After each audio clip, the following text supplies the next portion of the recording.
existe un mundo mejor. Quédate a disfrutarlo, que juntos somos un montón. Y a este montón que juntos somos, ya saben que si dejamos de estar juntos no somos más este montón. Le proponemos a partir de este momento nuestro cotidiano ejercicio de radio. Ustedes saben, de lunes a viernes de 14 a 16 aquí en la M530 Somos Radio, la radio de Madres de Plaza de Mayo. Tenemos para ofrecer un pacto de imaginaciones. Eve Bonafini solía decir que si lo pensamos un poco, al fin y al cabo, la radio es un asunto que nos funciona en los teatros de la mente. En los teatros de la mente le ponemos a los audios, los sonidos, incluso a los silencios, que en la radio importan un montón. Imágenes, nuestros propios recuerdos, a veces incluso sensaciones de el olfato, los perfumes, a veces sensaciones táctiles, y cuando eso se logra, la experiencia es completamente distinta. Todos los días entonces los invitamos a un viaje de sentidos. Y creemos que tenemos un programa que puede ser como este avión, como un Mirage con ganas de despegar. Y que si jugamos los juegos de la imaginación, si ajustamos nuestros cinturones, tal vez al concluir la experiencia salgamos un poco mejor. En medio de la era de la crueldad, buscar un bálsamo, buscar una forma de tolerar la realidad o lo que nos quieren imponer como la realidad, no debe ser una mala receta. Para eso tratamos de apartarnos del menú de realidades que nos plantean los poderes. Eso es parte de lo que acontece, no es todo. Y sí hay una guerra cultural, y en estos momentos específicos las batallas son muy sonoras, muy evidentes, muy dañinas. Creemos importante trabajar sobre las agendas propias.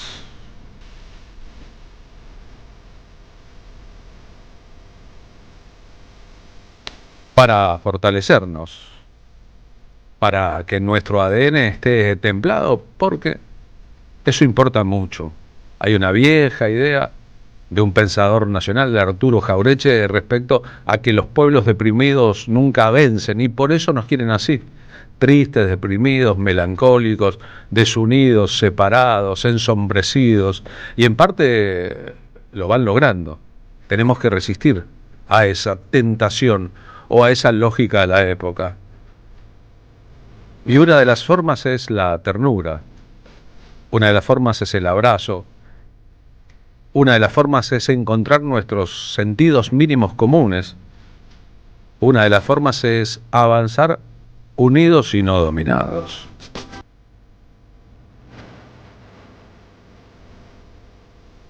Hoy en el comienzo del programa queremos evocar la gigantesca figura de Piazzolla, que murió un día como hoy, un 4 de julio del año 1992, después de haber trazado una obra, había vivido 71 años, larga en el tiempo y completamente impactante cuando recordamos su aporte. Hoy la música instrumental de Astor Piazzolla, con íconos como Adiós Nonino, Oliver Tango, por citar solamente dos grandes temas de su autoría, da la vuelta al mundo. Hay versiones de estos temas y de otros temas de Piazzolla en el planeta completo, sonando en manos de grupos de tango, sonando en manos de orquestas sinfónicas, sonando en manos de músicos callejeros, en grabaciones del pasado, en actualizaciones, en instrumentistas de todo calibre. Puede decirse que aquel músico de la Argentina discutió en una discusión estéril, preguntándose si lo que generaba era o no tango. Hoy es el músico argentino de cualquier género más escuchado y más tocado del mundo. Es el triunfo final de Astor Piazzolla, que debió batallar muchísimo para que su música fuera entendida. Básicamente, él no quería al principio de su vida tocar el bandoneón. Saben que Piazzolla a los 3 años fue a vivir con su familia marplatense a Nueva York, que creció en las calles duras de los barrios pesados de Nueva York, que su papá era un peluquero muy vinculado a la mafia italiana de entonces, que él primero quiso tocar la armónica y básicamente ser un chico feliz en las calles, donde además se aprendía la estética del coraje con los puños, la supervivencia, que en esa escena neoyorquina conoció a Gardel, que trabajó un poquito en la última película de Gardel, El día que me quieras, que pudo haber salido de gira con él, tenía 13 años por entonces, su padre se lo impidió, pero la música, sobre todo el jazz, que aprendió viviendo en Nueva York, fue completamente central en aquello que, cuando regresó a la Argentina, adolescente todavía, cuando desde Mar del Plata, donde había retornado la familia, vino a Buenos Aires para intentar dar pasos en el mundo del tango, las músicas que ya tenía en la cabeza, las armonías que ya había aprendido, lo que el jazz había significado para él, pero también lo que George Gershwin había significado para él, flotaba en una cabeza que adelantaba con respecto al tango. La incorporación de Piazzolla a la orquesta de Aníbal Troilo marca un hito en la historia completa del tango, porque es cuando se encuentra aquel que estaba en el centro, la orquesta más popular y más importante de tango de todos los tiempos, con un renovador, con un innovador, al que frecuentemente Pichuco Troilo le tachaba parte de los arreglos por complicadas y poco bailables, pero al que al mismo tiempo alentaba a desarrollarse. Ustedes saben que cuando Troilo no podía tocar el bandoneón, en su orquesta, aunque tenía 20, 21 años, el bandoneón lo tocaba Piazzolla. Que cuando el pianista no podía tocar por distintas razones, el piano lo tocaba Piazzolla. Que Troilo confió ciegamente en Piazzolla, que en ese momento de su vida empezó a estudiar con Alberto Ginastera composición. Quería hacer una composición de música culta, de música de conciertos, además de un bandoneonista de tango que podía componer sus temas. Y luego obtuvo una beca y fue a París, y Nadia Boulanger terminó, después de escucharlo tocar el piano y sus propias composiciones, recomendándole: mire, Astor, usted va a ser un concertista o un compositor más en la historia de la música del siglo XX, pero si hace tango con los elementos que tiene, va a ser muy grande. Fue una francesa, una gran maestra, la misma maestra de Lalo Schifrin, de Quincy Jones y de muchas eminencias del mundo de la música, la que convenció a Piazzolla que era el sonido del bandoneón para la composición de música que fuera mucho más allá del 2x4 y los estereotipos del tango, incluso los de su era de oro, aquello que sería su propio tesoro personal. Hoy nos vamos a dedicar a un paseo de Piazzolla y los cantantes, el tango cantado, que no fue lo central en la obra del gran Astor, pero fue parte de su repercusión en el mundo. Primero lo vamos a escuchar hablando a él. No se puede concebir el tango sin el bandoneón, dice. Y el bandoneón empieza en Buenos Aires a tocarse en el tango porque tiene un sonido muy dramático, es un sonido muy, muy triste, muy aterciopelado, como diríamos nosotros los músicos. Y eso quedó ya prácticamente como el instrumento del tango. Yo creo que no se puede concebir una música de tango sin el bandoneón.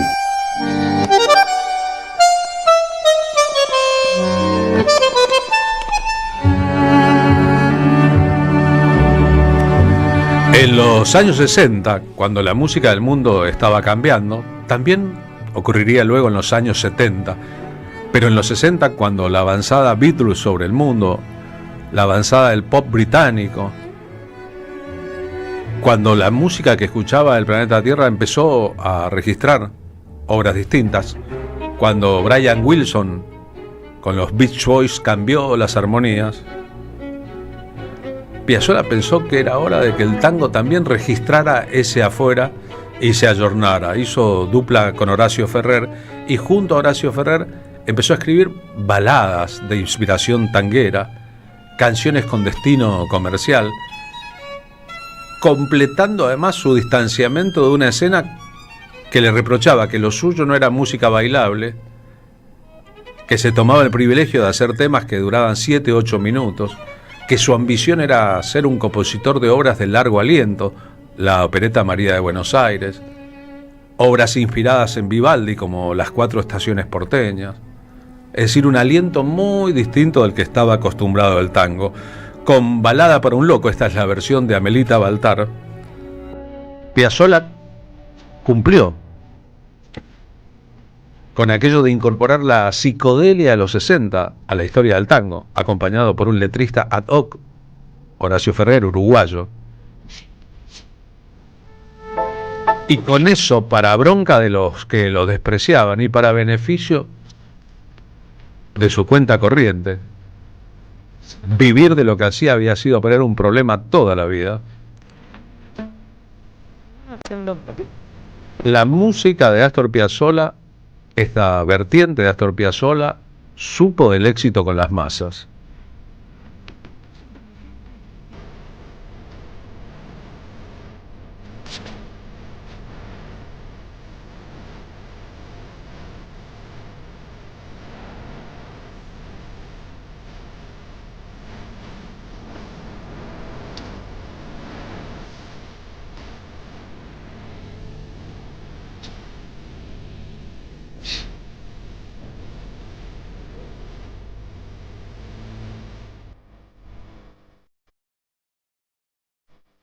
Piazzolla había inventado también formas nuevas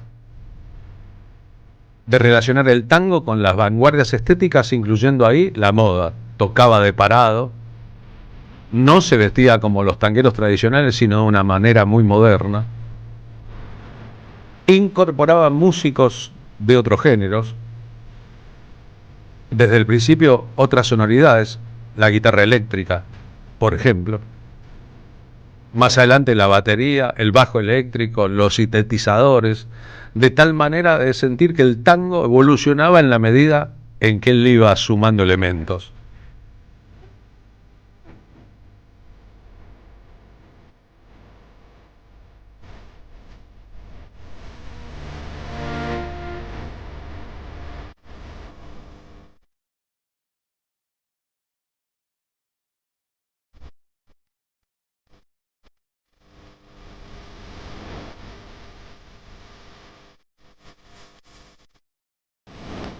Piazzolla no despreciaba el pasado, había bebido de él. Tenía sus bandoneonistas preferidos, Pedro Laurens, Pedro Mafía, Aníbal Troilo. Registraba lo que De Caro había hecho por el tango y sus agrupaciones. Amaba la música de Osvaldo Pugliese, respetaba muchísimo a Horacio Salgán, pero estaba muy convencido, tenía un temperamento al respecto a su propia importancia y cómo había que pelear por un lugar. Que inventaron el amor.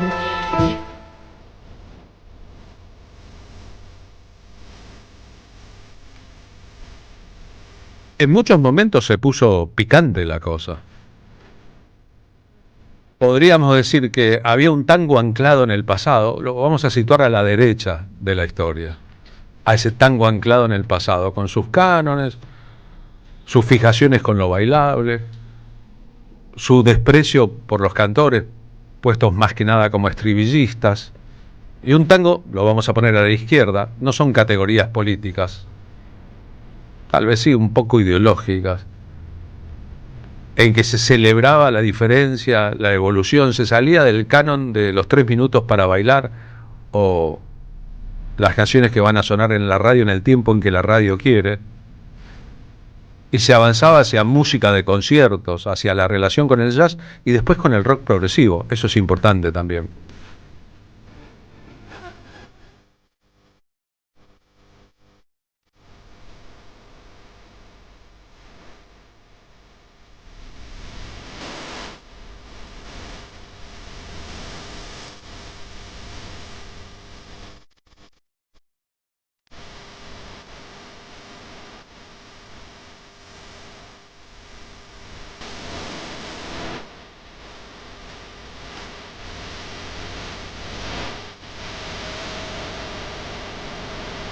La palabra loco en los 60 y en los 70 era una palabra muy rockera también. Loco ¿cómo anda tu vida? Loco, ¿no te sobra una moneda? Esta noche toca Papo, no me lo quiero perder. Eso es un tema de Charlie llamado Loco originalmente. Piazzolla coqueteaba con muchos sentidos diferentes y básicamente cuando venían a reprocharle si lo que él hacía era o no tango y dictaminaban que no era tango, cuando él percibía que en Europa, en Francia, en Italia, que en Estados Unidos, en Nueva York, en Los Ángeles, su música no solo estaba impactando, sino que marcaba una diferencia e iba a habitar esas zonas del mundo para siempre. Les respondía a los tangueros: che, ¿por qué no van a estudiar?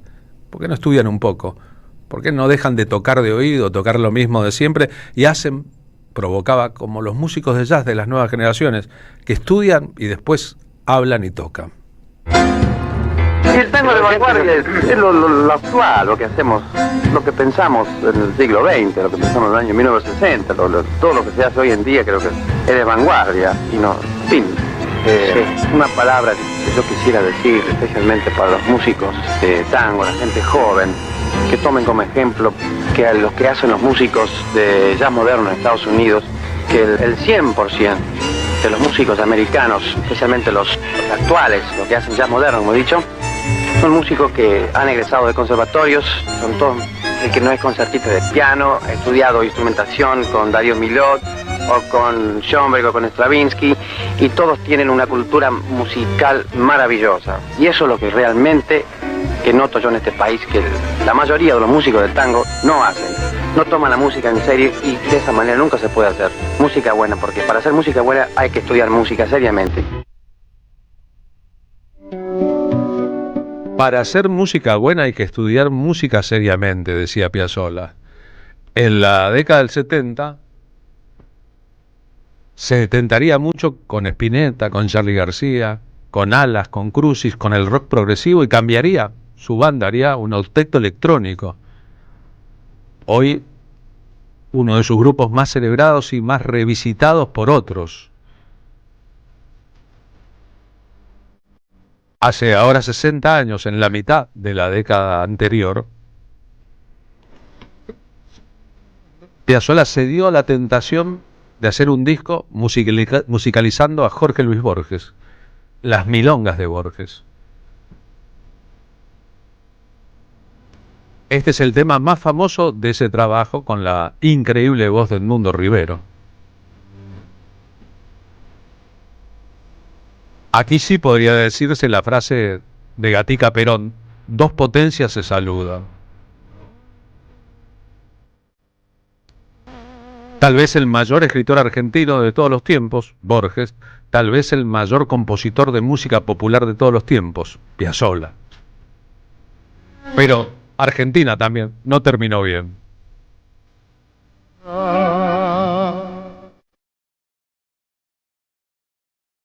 Borges tenía una postura según la cual el tango era bueno cuando era el tango de la vieja guardia, es decir, antes de Gardel y del tango canción.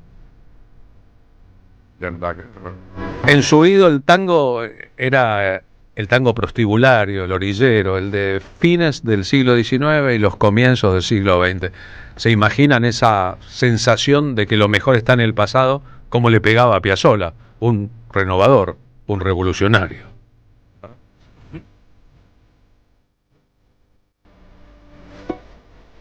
Sin embargo, los conflictos pasan, las personas cesan y las obras quedan.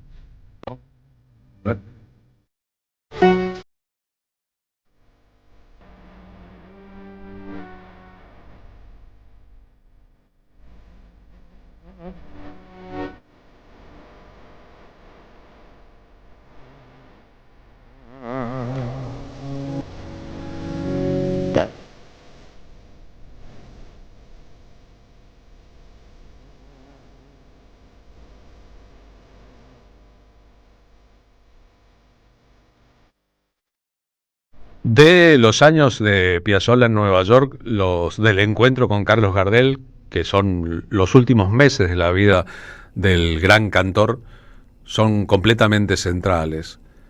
Más de una vez, en distintas entrevistas, cuando le preguntaron, contó diferentes cosas sobre el modo en que todo empezó. Gardel había sido contratado por la Paramount para hacer películas y para hacer radio también, programas de radio en que era una estrella. Dos nuevas formas de comunicación. El cine sonoro tenía unos añitos, la radio también, y Gardel era un artista de vanguardia. Y la familia de Piazzolla, que vivía en Nueva York, extrañaba la Argentina. Astor ya tocaba el bandoneón. Un día lo envió a él al hotel donde paraba Gardel y se armó una relación. Gardel se entusiasmó con aquel chico, chiquitito de tamaño, que tocaba el bandoneón, lo sumó como un canillita, un vendedor de diarios, a la trama del Día que me quieres, y lo invitó a hacer la gira que terminó con el accidente en Medellín, que acabó con su vida, la de Lepera y la de buena parte del pasaje del avión. Es decir, Piazzolla pudo haber muerto en aquel accidente de avión y siempre recordó un poco eso y le agradeció mucho a su padre, a quien le dedicaría después en el 59 Adiós Nonino, y antes otro tema llamado Nonino, no haberle permitido.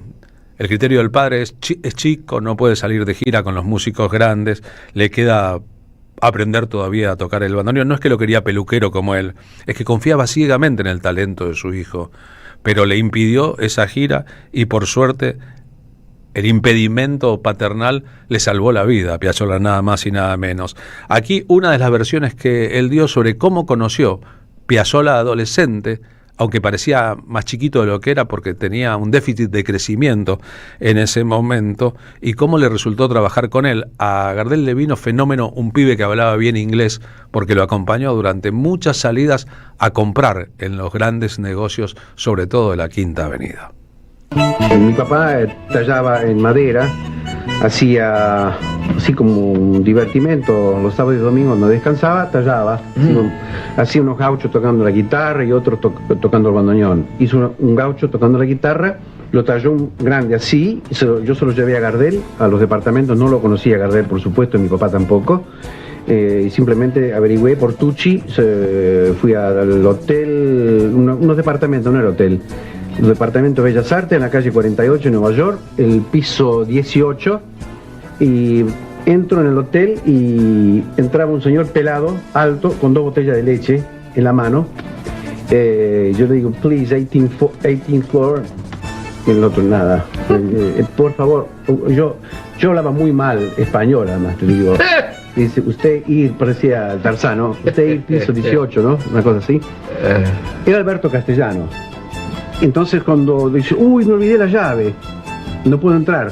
Dice, haceme un favor, pibe, pasá por el escape de incendio, que está la ventana abierta del dormitorio, abrís la ventana, entrás o despertás a Gardel, entonces en vez de despertarlo a Gardel lo despierto a Lepera.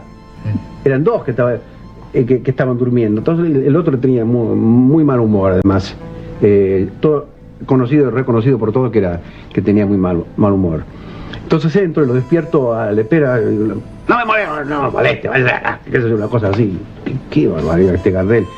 Gardel, ese es Gardel. Entonces lo despierto a Gardel y Gardel muy amablemente, ¿qué pasa? Hay un señor, se olvidó la llave, por favor. Y Gardel se levantó, abrió la puerta y entró Alberto Castellano con las 2 botellas de leche. Ahí hicimos nos conocimos. Primero me llevaron porque necesitaban un chico que trabajara en la película, Día que me quieras. Y después, cuando se enteró Gardel de que tocaba el bandoneón, mejor. Le grabé la música con él y fui al asado que hizo él para uruguayos y argentinos en Nueva York. Muy pocos, por supuesto, en 1934. Y éramos 10 o 11 personas. Y el piano estaba tan desafinado que tenía que tocar Alberto Castellanos, que toqué yo solo el bandoneón. Pero sí, sin miedo. Si yo tuviera que tocar hoy con Gardel me caigo muerto de vergüenza, porque no sé si llegaría a tocar viéndolo a él. Y no me di cuenta lo importante que era cantando, porque era un chiquilín, yo tenía 13 años. ¿Y qué quiere cantar? Y yo, la música, por supuesto, toqué todos los tangos con Gardel y cuando terminé de tocar, me dijo textuales palabras. Me dice, pibe, tocas muy bien el bandoneón, dice, pero los tangos pareces un gallego.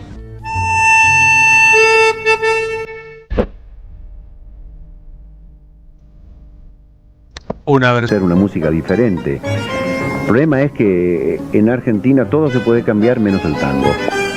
O sea, el día que se me ocurrió a mí cambiar fue una especie de revolución. O sea, el tango es considerado casi una religión, como una secta, hacer siempre lo mismo, estar dentro de un círculo así que uno cree que no tiene salida. Así que a mí se me ocurrió cambiar y tuve muchísimos problemas. Los sigo teniendo aún hoy, porque el pueblo sigue siendo lo mismo, el pueblo no cambia. La mayoría le gusta lo que es no pensante y la minoría le gusta pensar. Ahora, a 33 años de la partida, ¿o no?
Carlos Polimeni en la tarde de la radio de las Madres de Plaza de Mayo. Y a las 14:43 en este día viernes que hemos convertido en el comienzo del programa en un día piazzoliano, le pregunto, Marina Glesser, ¿cómo le va? Muy buenas tardes. Bueno, feliz viernes primero, Carlos, Pablo, audiencia, Charlie, equipo, Rodri. ¿Cómo estamos? Mal, seguimos mal. No me deja de reproducirse en mi cabeza. Hoy un amigo está en cana, ¿cómo es la canción? Sí, Charlie sábado García. de noche y un amigo está en cana. Sí, eso. Los dinosaurios. Los dinosaurios, sí. No, permanente, de forma persistente en la cabeza, los dinosaurios. El otro día Libertad leí... para Eva Mieri, Alexia, Baigar, Mucio y todos los 5 detenidos. Son 5 detenidos, 4 mujeres y un varón. El otro día leí una crónica de la grabación de los dinosaurios en New York, el testimonio del técnico Joe Blaney, que dijo que Charlie llevaba las grabaciones de ese disco, que todavía era dictadura, pero estaba terminando, muchos argentinos, y que cuando grabó los dinosaurios y puso la voz ahí en el estudio, vio un montón de argentinos, que en un momento Blaney se dio vuelta y vio que estaban todos llorando, los argentinos, amigos de Charlie, mientras él grababa por primera vez los dinosaurios. ¿Quién diría que tanto tiempo después, 42 años después, la Argentina se parecería a ese momento de la historia en que los que están en la calle pueden desaparecer, los amigos del barrio pueden desaparecer, la persona que amas pueden desaparecer. Hoy es sábado de la noche y un amigo está en cana. No Cuando sé. el mundo tira para abajo es mejor no estar atado a nada. Imaginen a los expertos en la cama. Exacto. Bien Así ahí, bien estamos. ahí, No voy bien a ahí. llorar porque es un hecho que tiene una connotación profundamente política, igual que la detención arbitraria de Cristina Kirchner sin pruebas por esa causa trucha. La condena en el caso de Cristina. La condena, sí, exactamente. Así que, ¿qué me ibas a preguntar? Míreme a los ojos y no mires el monitor para poder charlar. Y así vas a estar concentrada. Estoy concentrada, no miro el monitor, miro la cámara, miro a mi compañero. No, es tremendo lo que está pasando y además, bueno, hay una denuncia que ya se hizo contra Arroyo Salgado porque este avance... El Consejo de la Magistratura, Claro. los consejeros de la Magistratura, el senador nacional Mariano Recalde y la diputada nacional Vanessa Siley. Sí, acá tenemos, bueno, la denuncia contra la jueza Arroyo Salgado es en el Consejo de la Magistratura, lo hicieron los consejeros Mariano Recalde y Vanessa Siley, que es una denuncia justamente contra ella por mal desempeño en el ejercicio de sus funciones contra la jueza federal, justamente. A ver, lo que hizo la jueza Arroyo Salgado está rompiendo la legalidad. Lo dijimos el otro día en la columna, después, obviamente... Claro, pero cuando una jueza comete prevaricato, ¿no? Que así se llama cuando los jueces cometen un delito siendo jueces, porque digamos, el deseo subterfugio de Sandra Arroyo Salgado, que está en comunicación directa con Laura Alonso, con Federico Pinedo, con Patricia Bullrich y todo el séquito del armado político que veneraba a Daniel Scioli preelectorales antes de pasarse a la Libertad Avanza, de ese gran aparato que decía que tenía Patricia Bullrich, que son todos estos que estoy nombrando. También estaba Sandra Arroyo Salgado, también hay un mellizo Regiardo Tolosa, y tiene ahí está ese que aspiraba a diputado, que es, ¿cómo se llama? Chiquito y que... Marra. No. Tetaz. No. Ese es diputado. No, uno que tiene una discapacidad que bueno. sí. Bueno, Sí, tiene entonces, ahí como todas esas personas operando y haciendo política como en un paraestado, que ya lo tenía, porque vieron que condenaron 13 años a D'Alessio, ¿no? Por espionaje Sí. ilegal. Ya lo tenía en la época del macrismo, y lo que quería decir es que Sandra Arroyo Salgado, esta jueza que está cometiendo prevaricato, deteniendo por contravención, por una supuesta contravención, se lo tiene que probar, ¿no? A estos 5 militantes políticos, es su deseo profundo de ser Procuradora General de la Nación. Ahora todos quieren ser procuradores, fiscal Luciani también.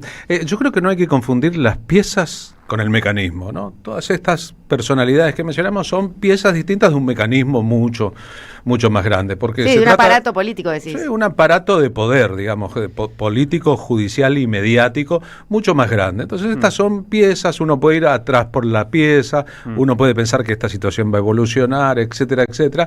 El problema es tratar de ver el mecanismo completo y cómo estas piezas encajan, y si no estuvieran, encajarían otras. En el caso de la jueza Arroyo Salgado, viuda del ex fiscal Nisman, madre de su hija, etcétera, etcétera, etcétera, ocurren otros elementos. Fue la misma jefa que ordenó un allanamiento por el caso Noble Herrera, los hijos apropiados de la dueña de Clarín, en otro periodo histórico de la Argentina. Es decir, podemos ver que es bastante permeable, según las épocas, a demandas diferentes de poderes distintos entre sí. Pero Lo que- entonces, ¿la política puede operar sobre los jueces? pero está claro, está claro. Bueno, recuerden que... Miremos México, ¿no? O sea, no hay una justicia no, independiente. No la hay, y Claro que no. y un factotum de este periodo histórico Estoy re que sorprendida. de estar vivo estaría riéndose por cómo su poderío logró terminar con Cristina Fernández preso. Estoy hablando de Jorge Lanata. Una vez en una entrevista dijo: me están jodiendo, o sea, no creen que los presidentes... Él le reprochaba a Macri no haber mandado presa a Cristina, Claro. y en una entrevista le dicen: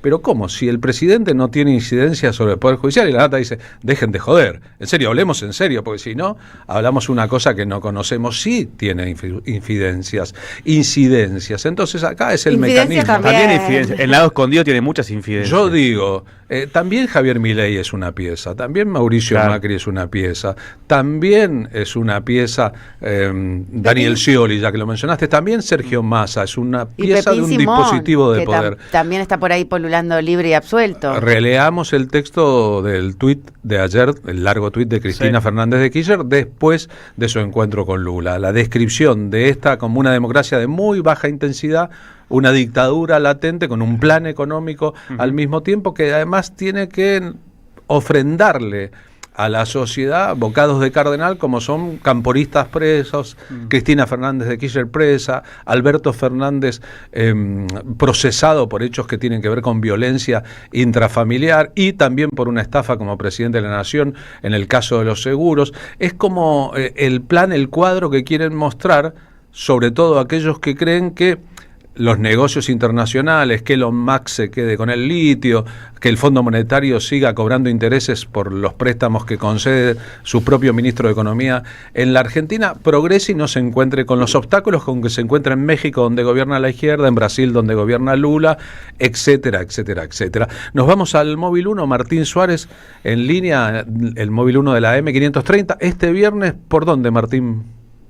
¿Cómo te va, Carlos? Hablaban de la justicia, ¿no? Bueno, mira qué casualidad, como si estuviera armado. Nos vinimos para la Comuna 1, más precisamente en el barrio de Retiro, muy cerca de este elefante blanco judicial, podemos decir, que es Comodoro Pi. ¿Por qué? Porque esta zona, casualmente, mientras se habla de justicia, hay cientos de personas en situación de calle que duermen por la noche, donde circula un viento espantoso, donde la temperatura está por debajo de cero.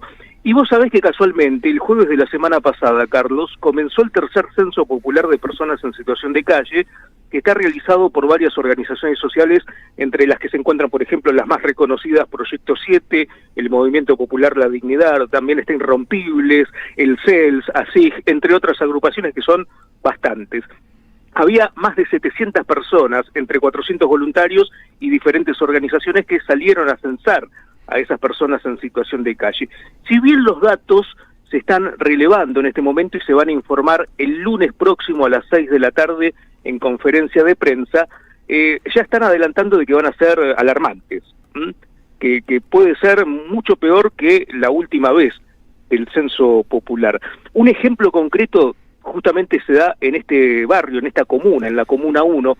En el primer cuatrimestre del año 2025, Carlos, había organizaciones que realizaron un relevamiento de personas que viven en esta comuna, en la Comuna 1, que incluyen los barrios de Montserrat, San Nicolás, San Telmo, Puerto Madero, Retiro y también Constitución. Bueno, por entonces las organizaciones contabilizaron 1.483 personas en esta comuna solamente. Ninguna de las cuales duerme en los centros que tiene a disponibilidad el gobierno de la ciudad, o sea que podrían llegar a ser muchas más que aleatoriamente están durmiendo en situación de calle. Esto supera ampliamente a las personas que las cifras oficiales del gobierno de la ciudad habían estipulado que había en todo el territorio porteño. Ampliamente digo, en una sola comuna se supera la cifra total que el gobierno de la ciudad dijo tener en situación de calle. Por este tema hablamos con Sol Lacaba, ella es integrante de Somos Barrios de Pie, que coordinó también el tercer censo popular precisamente en esta comuna, en la Comuna 1, y contó algunos detalles de este relevamiento. Esta información del censo, que no solamente vamos a buscar un número, no fue un conteo, sino que hay determinadas preguntas que nos va a permitir conocer más a fondo. Por ejemplo, si pueden acceder a la salud, si su salud empeoró en la calle, cuánto tiempo hace que viven en la calle, qué estudios tienen.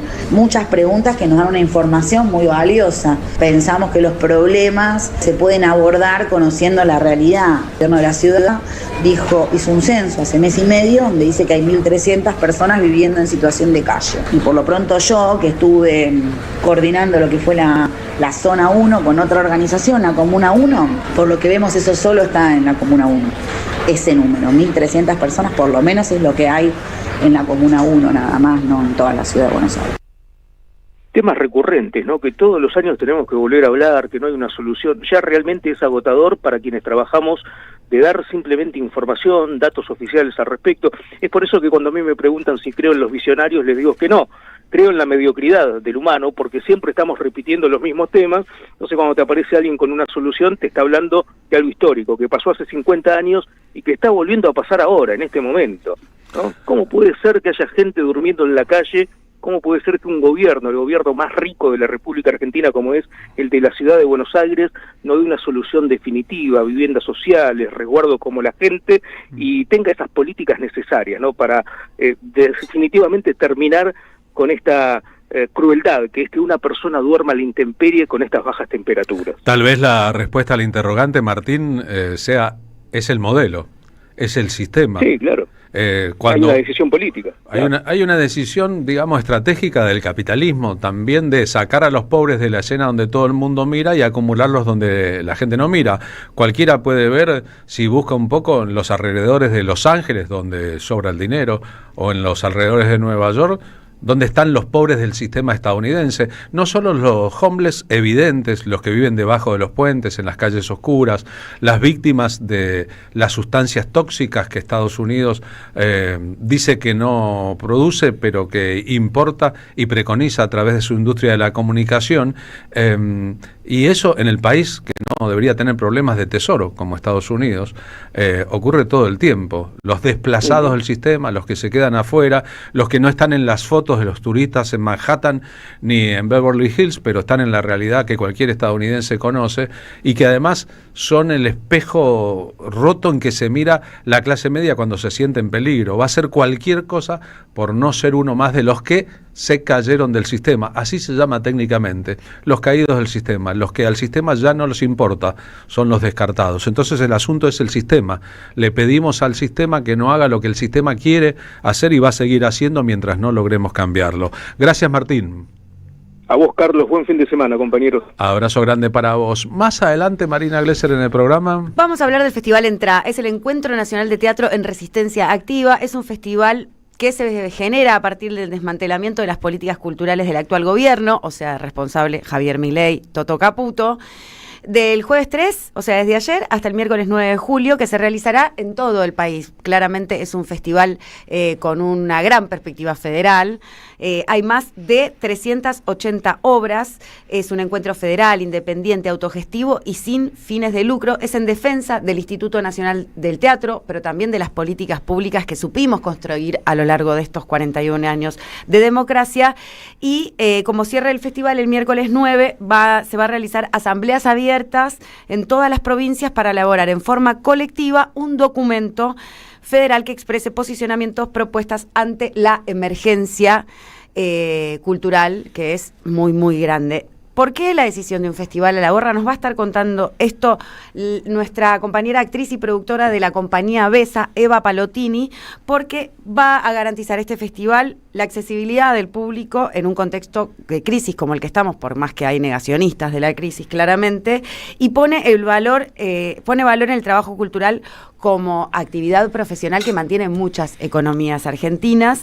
Y bueno, abre el debate en torno al financiamiento de la cultura, destacando el rol clave que tiene el Instituto Nacional del Teatro, sobre todo, no para el teatro independiente nacional, sino por esto que te digo, esta mirada cohesionadora federal, porque la cultura nacional no es Amazon estrenando Menem el 9 de julio, que no es político. Amazon es bueno, nos quiere mucho, sino es visibilizar la falta y la necesidad de políticas públicas para la promoción de nuestra propia identidad y que no los buitres se lleven, ¿no?, la mayor cantidad de plata con todos nosotros adentro de nuestras casas enchufados a la plataforma de los contenidos que ellos eligen. Así que es a la gorra el festival, como te decía, no tiene fines de lucro, pero es un festival a la gorra que me pareció muy, muy hermoso, interesante. Es muy interesante la idea, claro. Que la decisión política de hacer un festival fuera también un festival a la gorra. Así que vamos a seguir continuando de esta iniciativa que se llama Entrá, Encuentro Nacional de Teatro de Resistencia Activa. Está por todas las redes con Eva Palotini. Bien, vi a muchos actores y actrices y directores connotados invitando a la gente a que entre, que vaya al teatro. Entrá. No hace falta tener dinero, sino también participar de una causa. Ojalá todos peleemos como las madres, como las abuelas, como los teatristas, como los jubilados, para salir del estado en que nos quieren, que es tristes, deprimidos y desunidos. Y también es muy importante en el aprendizaje de esta semana, o confrontándolos, que no es por ahí. Bueno, por eso, es confrontar, es activar, hacer cada uno lo suyo y juntarnos para... Pero por arriba del laberinto, porque si vas directo a confrontarlos, ellos se victimizan. ¿Viste? Ellos te atacan como si fueran leones y después se victimizan como... corderos. No, sí. Y pues cuando hablo de las políticas de conjunto, no es un asunto cuento de llaneros solitarios esto, sino más vale de armarse para una contienda mucho más grande, que en principio es la contienda electoral. En principio hay que ir a votar en las elecciones, y después es la contienda que vendrá. Ya verán que estos cruzados, a la hora de terminar con sus periodos de poder, son siempre muy peligrosos, como quedó probado en las elecciones que Trump perdió en Estados Unidos con Biden hace ya 5 años ahora. Hay un montón de elementos. Hay el otro día el sobrino de Roberto Goyeneche, Marcelo Goyeneche, que estrenó, cuando Milei estaba por asumir, había ganado las elecciones, una película documental sobre su tío. No logra que ninguna plataforma se la tome. Sin embargo, las plataformas están contándole a los argentinos la historia de Menem y la historia de la Alianza y de la Rúa, entre otras historias por contar.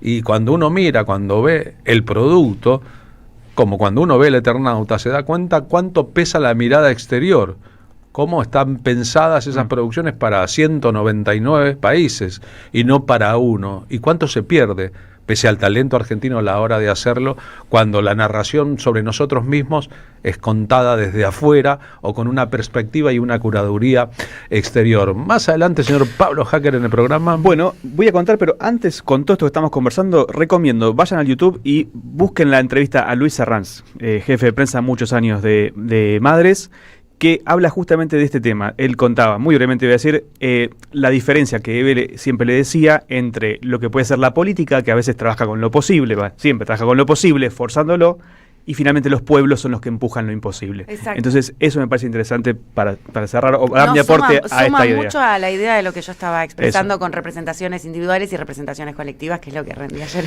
Bueno, y hablando de lo colectivo y la importancia del trabajo de los pueblos. Veo que no se dice más los pueblos, se dice la gente, la sociedad. La gente es los ciudadanos o los vecinos.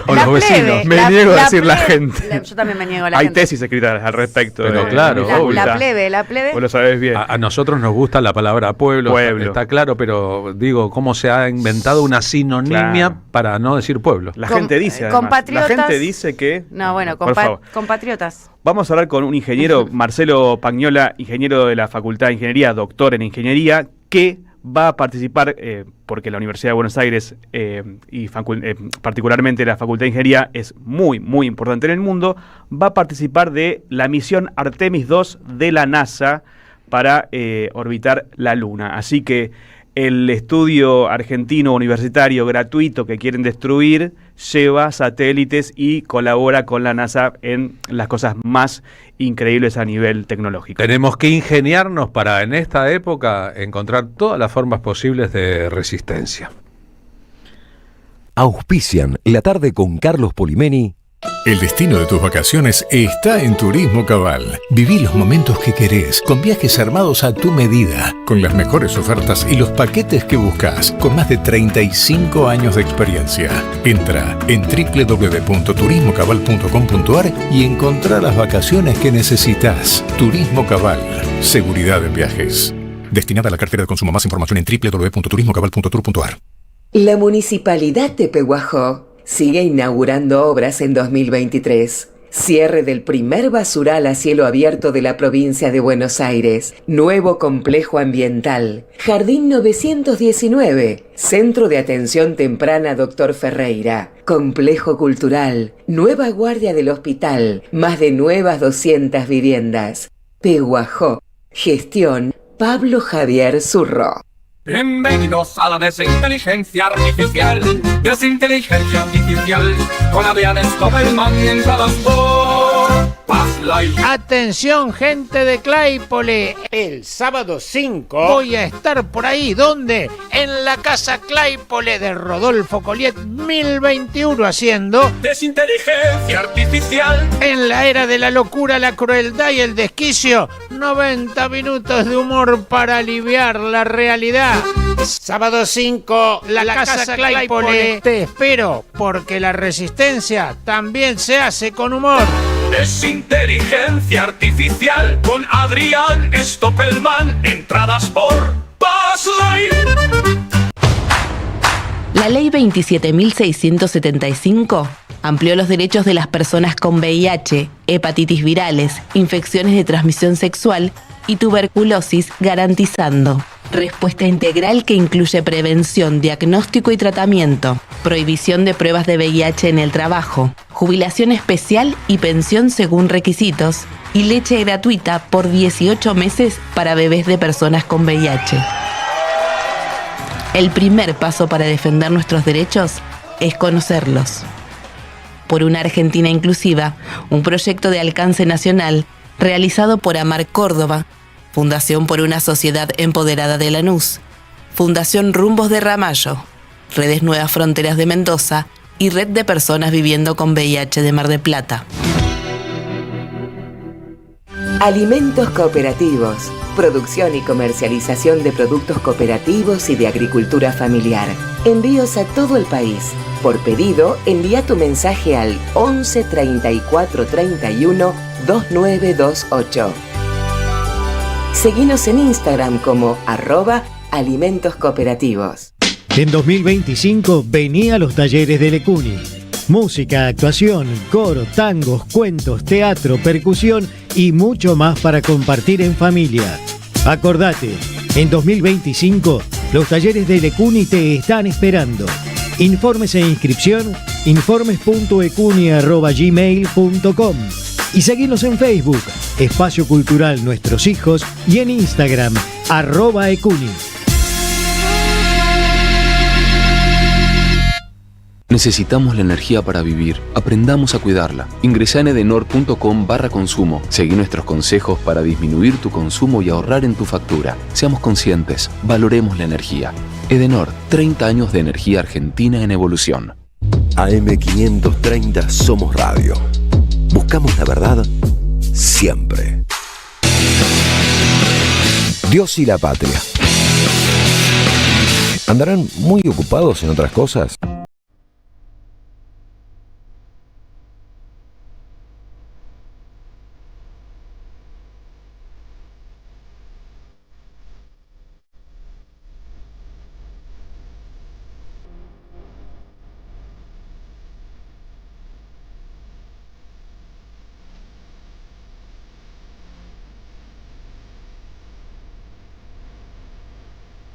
Y a las 15:06, agradeciéndole a mi amigo Lolo Micucci la sesión de esta canción. Ojalá, la palabra más linda de la lengua castellana, ojalá, Dios quiera, Alá lo haga posible, pero trabajemos nosotros junto a Dios, que tiene sus propios asuntos, y Alá, que a lo mejor está demasiado ocupado en el Corán para que las cosas cambien. Nos había propuesto un viaje a la luna con tecnología argentina de por medio. Les propongo un viaje a la luna. Qué lindo, me gusta, puede ser el título de un cuento.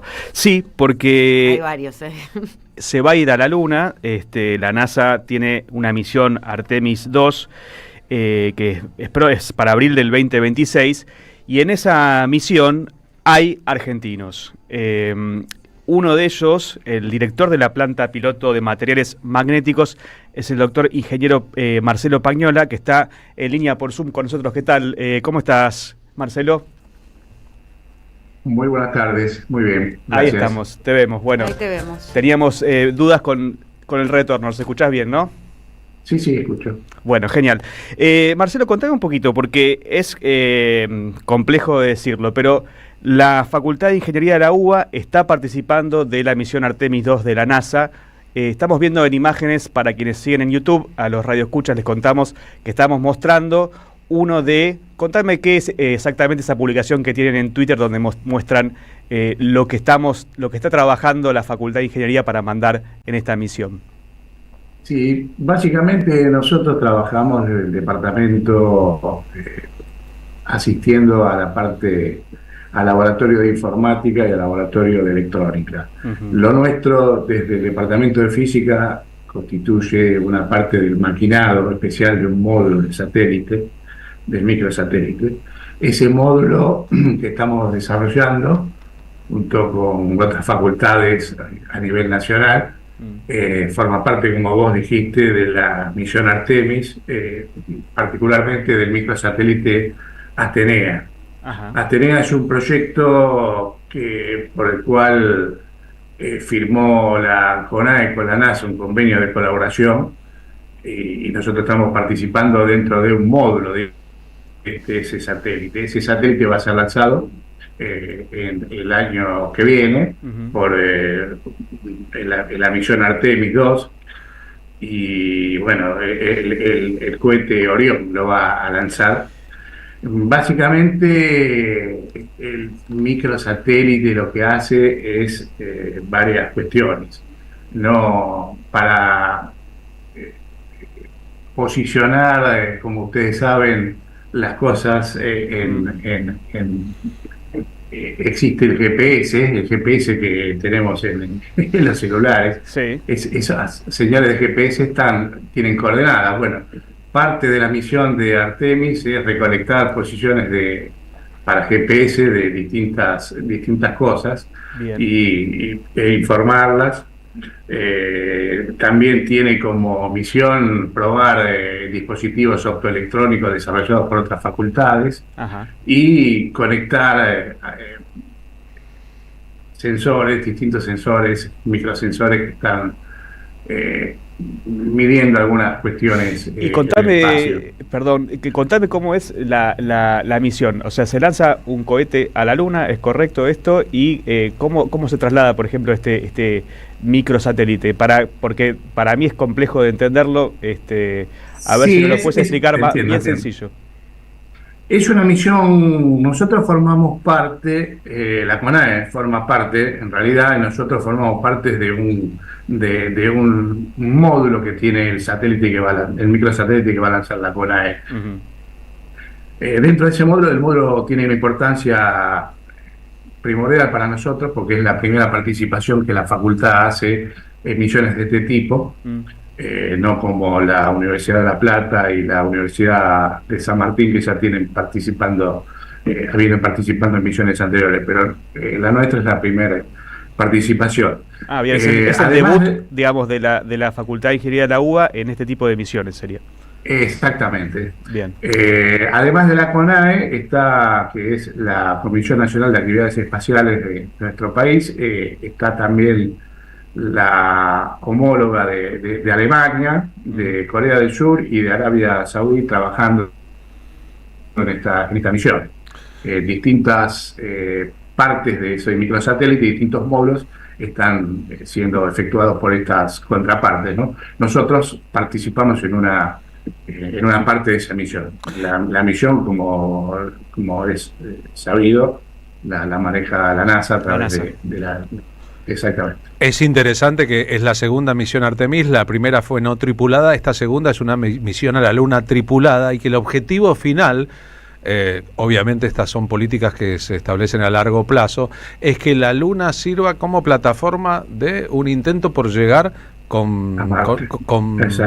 e instalar bases en Marte, ¿no? Como recién Marina Glesser hablaba, hay mucha literatura, como si Ray Bradbury en Crónicas Marcianas hubiera contado hace mucho tiempo lo que podría ocurrir a la brevedad. Mira, esta es la primera misión con humanos después de Apolo, ¿no? Humanos que llegan hasta órbita terrestre, ¿no? Que es más allá de la órbita terrestre baja. Además de la primera misión con humanos después de Apolo, que llegan a ese nivel de órbita, también es la primera misión que tiene mujeres y personas de otras razas, ¿no? Es una misión bastante importante dentro de ese tipo. Además, esta misión tiene no va a lunizar, no va a llegar hasta la Luna, sino va a dejar los microsatélites y va a hacer algunas cuestiones en órbitas cerca de la Luna. Y la misión Artemis 3, sí, creo que en el año 2027 sí tiene como misión final alunizar y bueno, hacer otras cosas en la Luna. Supongo que será para más adelante lo diseñado por NASA para ese momento. Marcelo, y una vez que se establezca la base en la Luna en el 2027, ¿cuánto faltará para hacer lo propio con Marte? Digo, porque cuando uno lo piensa, son cosas muy grandes tecnológicamente. Recordemos que la frase que se eligió en el 69, cuando el hombre llegó a la Luna, fue un pequeño paso para un hombre, un gran salto para la humanidad. Sí. Mirá, ahora lo interesante es que hay varias de estas agencias a nivel internacional que están compitiendo, ¿no? Para llegar a la Luna. Está La India. Está la India, está China también, en una misión muy importante. Está, bueno, ya llegaron ellos justamente a la cara oculta de la Luna. Empezaron a transmitir hace tiempo. Desde la cara oculta de la Luna, fue la primera misión de la cara oculta. Y bueno, me imagino que la idea es empezar a dejar algún tipo de... habría que preguntar a la NASA, yo no soy la NASA, pero bueno, me imagino, haciendo futurología, me imagino que sí, la idea es de alguna manera empezar a tener alguna base intermedia, ¿no? Para futuras misiones. Pero me imagino que andará por ahí la cosa. Vos no sos la NASA, pero digamos, hay cerebro argentino en esta misión, lo cual es un orgullo y lo cual nos recuerda la importancia, por lo menos mi parte, de lo que es la educación superior gratuita y de calidad, ¿no? Y el momento difícil que está pasando en la universidad. No sé si te interesa comentar algo respecto a esto. Sí, más que nada, bueno, a mí desde el punto de vista podríamos decir científico, es una cosa que me pone de orgullo esto, pero también es interesante que yo solo no estoy participando, hay muchos ingenieros también del grupo. Claro, un equipo grande. Es un equipo grande, de la facultad es un equipo grande. Yo no quiero robar cámara, pero bueno, alguien tiene que hacerlo. No quiero robar cámara, ¿no? Pero bueno, el trabajo duro lo está haciendo la parte de electrónica. Nosotros estamos haciendo la apoyatura, la parte a los electrónicos. Y bueno, el grupo mío que está trabajando en planta piloto con el ingeniero Rodrigo Cancilieri a mi cargo, también nos está haciendo apoyatura para esto. Y como vos decís, sí, la situación que se está pasando a nivel nacional es complicada en este momento, tanto a mí me toca de varias aristas, ¿no? Porque yo soy docente de la Facultad de Ingeniería y soy miembro de CONICET también, así que pertenezco a un instituto de doble dependencia que tiene dependencia UBA, dependencia CONICET. Y es complicado porque estamos viviendo una época complicada. Muy difícil, muy difícil. Muy difícil, falta de recursos, pero bueno, estamos de alguna manera intentando salir de esta situación, implementando tecnología, implementando sapiencia, implementando cuestiones que con la industria también, que a veces esa es otra de las cuestiones, ¿no? Ojalá lo vean desde el gobierno esta nota y se den cuenta que gracias a la universidad pública se puede llegar a la Luna y quizás a Marte, ¿no? O sea, cuando piensan que lo que hace el CONICET o las universidades no parecería ser necesario para algunos, la respuesta es esta, ¿no? Marcelo, muchísimas gracias por esta comunicación. Si querés cerrar, te dejamos a vos la última palabra. Bueno, muchas gracias. Sí, lo nuestro es un granito de arena en todo esto y bueno, gracias por el llamado y esperemos que se repita en otra oportunidad, en otras misiones.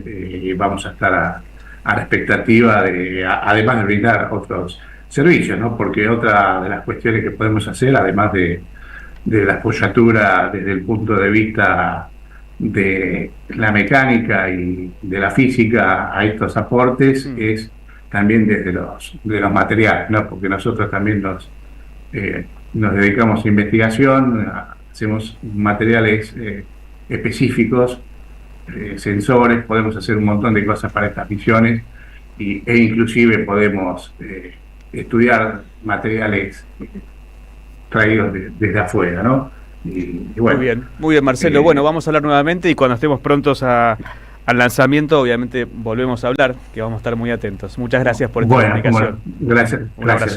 Hasta luego. Hasta luego.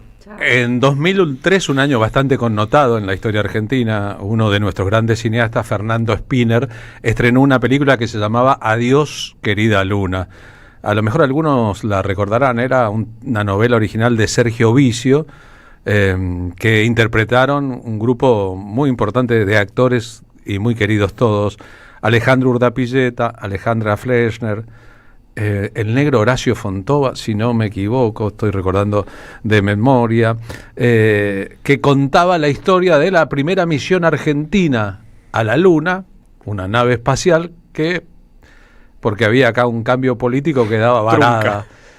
Y era muy gracioso porque en lugar de la frase icónica de una película de Hollywood, Houston, tenemos problemas, we have problem Houston, se decía en la película Hurlingham, tenemos problemas. La base quedaba en vez de Houston, Hurlingham. Quedaba en Hurlingham.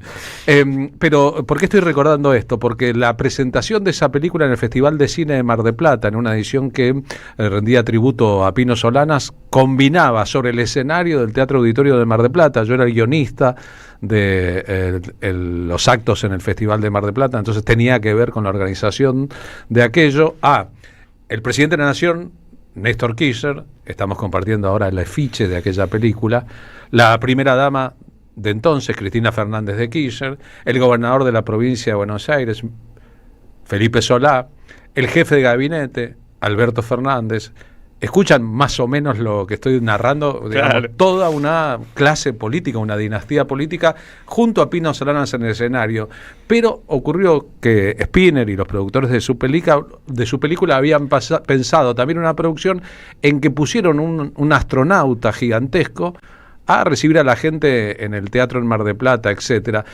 Había, reitero, el jefe de gabinete, la primera dama, el presidente y el gobernador de la provincia de Buenos Aires juntos en un escenario frente a un teatro, un operativo de seguridad descomunal.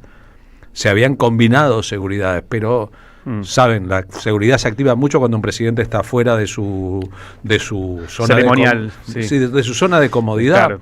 Claro. Yo me acuerdo porque barrieron todo el teatro, todos los camarines, sacaron a todo el mundo, no se podía transitar por ahí y de repente, en medio de la escena, de toda esa escena, sobre el escenario apareció el astronauta grandote que estaba promocionando afuera y terminó el astronauta. Esto salió en una tapa de Clarín, de Página 12, de La Nación, de aquellos días del año 2004-2005. La película era de 2003, abrazando a Néstor Kirchner. El jefe de seguridad de la Casa Rosada era un coronel de ojos claros y pelo rubio, muy como Marín. Tuvo un colapso. Qué pánico. Yo recuerdo la situación y el muñeco sobre el escenario abrazando al presidente. ¿Quién carajo es y quién lo autorizó? Y era Fuente Ovejuna. O sea, alguien disfrazado había logrado vulnerar toda la seguridad, el aparato de seguridad del Estado en aquella escena que estoy recordando. Pero no era tan difícil entonces, en 2003, 2004, 2005, pensar una misión argentina a la Luna. De hecho, Argentina estaba fabricando satélites. Sí. De hecho, Argentina estaba participando de la escala mundial. Cuando uno dice ahora, bueno, están preparando misiones para llegar a la Luna, Estados Unidos, China, la India, seguramente Rusia lo esté haciendo, sí, potencias mundiales, tal vez a Francia se le ocurre, a Alemania también. Argentina jugaba en el club de esas 8 naciones. Es una de las 8 que tiene satélites en el espacio, claro. Bueno, de esas que se pensaba a sí mismo como con capacidad de tecnología de punta. Miren la diferencia que hay entre una concepción y otra del Estado. Hoy en la Argentina hay millones de personas que no tienen gas y hace un año el presidente de la Nación vociferaba en Chile que Argentina se garantizaba 150 años por venir de gas con el yacimiento de Vaca Muerta. La diferencia entre la realidad construida con sueños que llegan hasta la Luna y la pedestría del presente argentino, con un presidente que delira en público, dice bobadas, la gente lo aplaude y un año después la mayoría de los argentinos que necesitan del gas no tienen gas. Quizás el presidente vive en la Luna. Es posible, ¿no? O como él mismo diría, y no quiero ampliar su léxico, ¿no? En una nube de pedo. Ya decirle presidente es fuerte porque no cumple con la institucionalidad, ¿no? Del deber y la obligación que tiene ser presidente, porque básicamente es un tuitero. Entonces está complejo el asunto de decirle presidente a quien no responde por la institucionalidad que ese cargo tiene, sobre todo siendo títere de Wertheim, ¿no? Del AmCham, del aparato de Patricia Bullrich, de Scioli, de Alstein, del Fondo Monetario Internacional. Por eso digo, a veces nos embronca mucho la situación, pero no confundamos la pieza que es recambiable con el sistema, ¿no? Eso. Bueno, claro, pero si sos si sos biologicista, ojo que si manejás la función, cambia la estructura. O sea, si lo pones a funcionar de una manera, cambia toda la estructura. Claro, si vos cambiás el muñequito y pones a Néstor Kirchner en lugar de Fernando de la Rúa, algo empieza a cambiar. Claro, no es todo lo mismo, eso es lo que te quiero decir. Empezamos a distinguir el nosotros. La política no es todo lo mismo. Distinguir el nosotros, ¿quiénes somos? Y también problematizándolo, guarda cuando crees que Scioli o Massa son el que puede cambiar el sistema. Somos Radio AM530. Cuenta DNI, la criatura más buena del mundo. Hoy presentamos y prestamos hasta 50 millones de pesos para que Carlos Quincho haga su quincho, para que Rubén Coche se compre su coche y para que María veranee. Esto llega a usted por cortesía de Cuenta DNI de Banco Provincia. La patria no se vende, con Carlos Polimeni. Un espectáculo de radio, historia, política, poesía y música en vivo. Y esto es para ti. Sábado 5 de julio a las 21 en El Pulqui Bar, Avenida Entre Ríos, 484, Ciudad de Buenos Aires. Entradas en alternativateatral.com. Los esperamos. La patria no se vende, la patria se defiende. Produce Don Narciso. Auspicia AM530. Seguí a la Cámara de Diputados de la Provincia de Buenos Aires a través de sus redes sociales y entérate de todas las actividades legislativas en Instagram y Facebook como @diputadosBA y en Twitter como HCDiputadosBA. Hijos del trabajo, proletarios y cofrades, masones aceptados, levadura del barrio portuario, que anidáis por acá solapados. Opereta de los bandoleros. De Hugo Chumbita, versión y dirección Claudio Gallardú. La fabulosa historia de los bandidos rurales argentinos. Teatro del Pueblo. La Valle 3636. Domingos 20 y 30. Entradas por alternativa. El sabor que te acompaña es Café Bantú. El aroma en la mañana de Café Bantú. Bantú. Te esperamos en el Centro Cultural de la Cooperación Floreal Gorini para disfrutar de teatro, danza, música, espectáculos para las infancias, conferencias y presentaciones. Podés compartir un rico café o leer un buen libro en la calidez de nuestra planta baja. Recorre nuestra agenda en www.centrocultural.coop y seguinos en las redes sociales. Comprando las entradas con tarjeta Cabal Crédito o Débito accedes a un 50% de descuento. Centro Cultural de la Cooperación Floreal Gorini, Avenida Corrientes 1543, Ciudad de Buenos Aires. Una experiencia cultural y cooperativa. AM530 Somos Radio. Buscamos la verdad siempre. La tarde de la radio es con Carlos Polimeni. AM530 Somos Radio.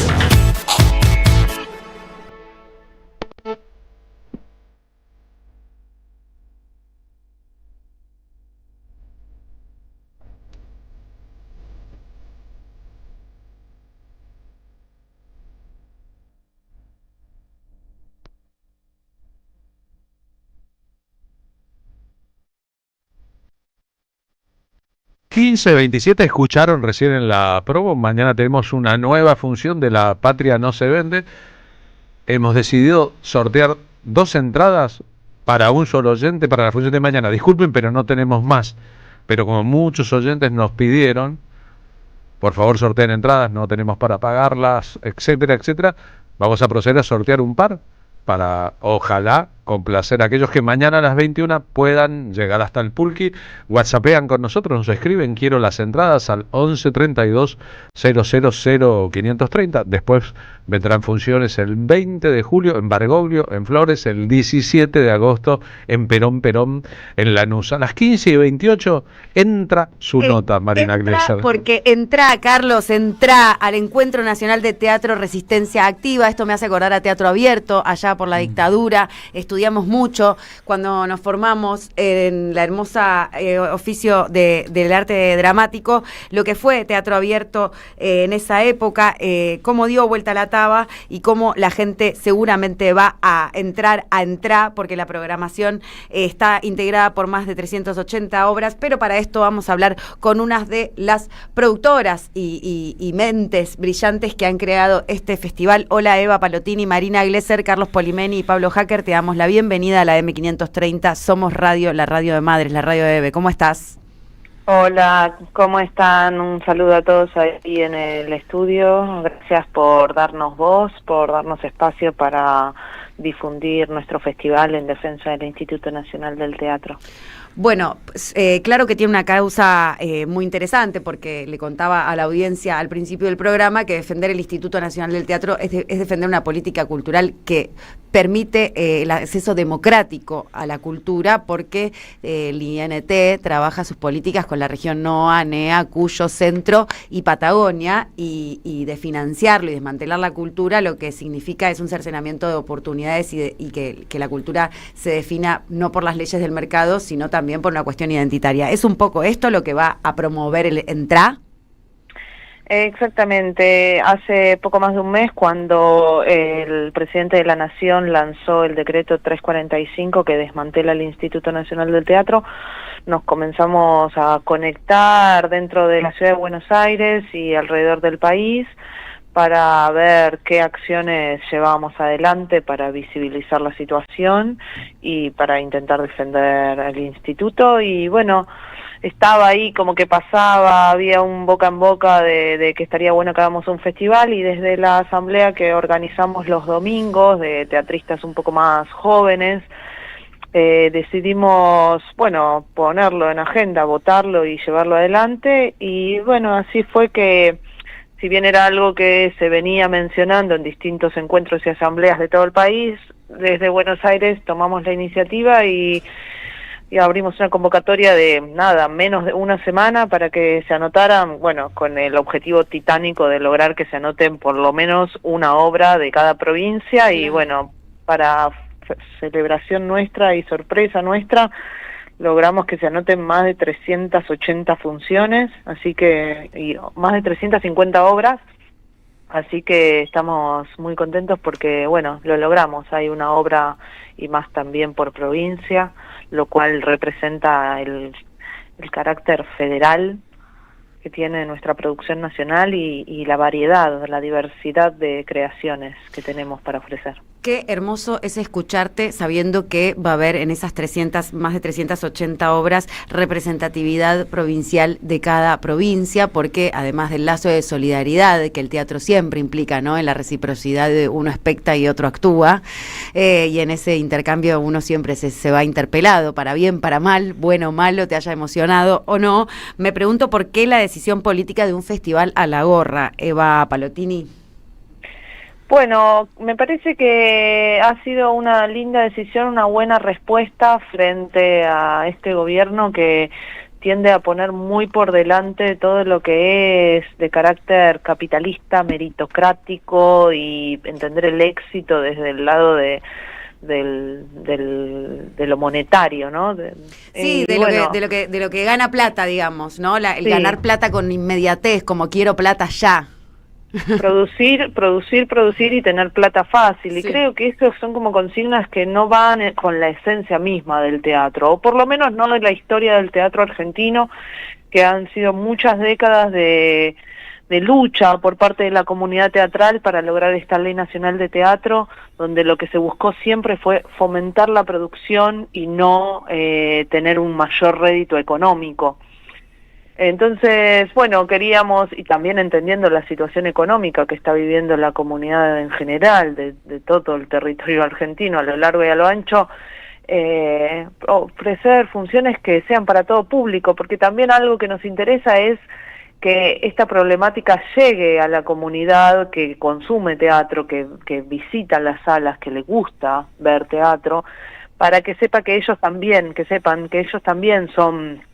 serían víctimas de este decreto, ¿no? Porque no solo afecta a la comunidad teatral, sino también a quienes disfrutan del teatro argentino. Por supuesto, y un artista, en este caso todos los que producen este hermoso festival de Entrá, también representa a su público, ¿no? Y está trabajando también en defensa de su público, como vos muy bien lo describís.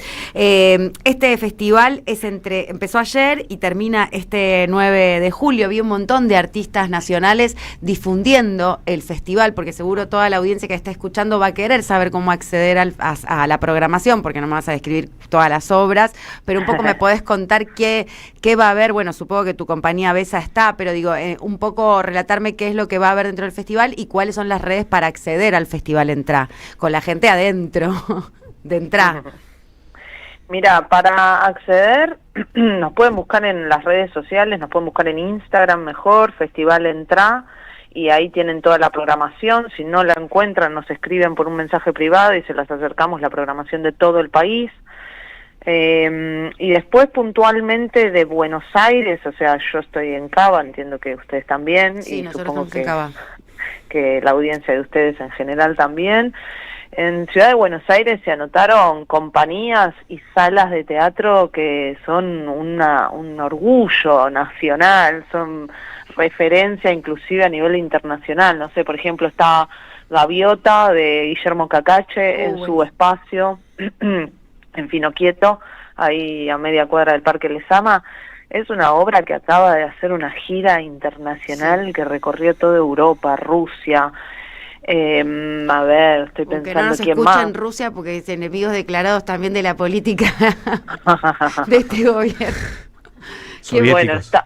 No, bueno, sí, vi a Salcerni, vi también a las chicas de Las Piel de Lava, Sí, está Federico León, está toda la gente de Paradiso Club, que ayer justo dieron una charla a Cintia Edul acerca de la historia del teatro argentino y cómo fue la creación de la ley, que fue riquísima. Fue espectacular, la verdad, un material imprescindible para entender la historia del teatro argentino y también de la democratización del derecho a la cultura. Eso, porque el teatro argentino representa una pieza muy grande en la democracia argentina, desde que volvimos. Paracultural y toda la historia, por desde supuesto. la vuelta de la democracia, el teatro ha hecho siempre mucho por la disputa de sentido y también para romper un poco este sentido común que quieren instalar, digamos, desde la digitalización de la comprensión histórica o de la historización que tiene nuestra patria. Es muy interesante defender la identidad nacional a partir de leyes como la de Ley Nacional del Teatro. Pero además te preguntaba, bueno, a vos le querías preguntar, Pablo, sí. Pero Eva me preguntaba un poco cómo es exigir la derogación de este decreto 345-2025, 345-25. Bueno, estamos intentando que bajen el 70-23 hace ya casi 2 años, pero no lo estamos logrando. No sé cómo, digo, el festival claramente es una visibilización para que deroguen ese decreto, pero ¿cómo más se exige?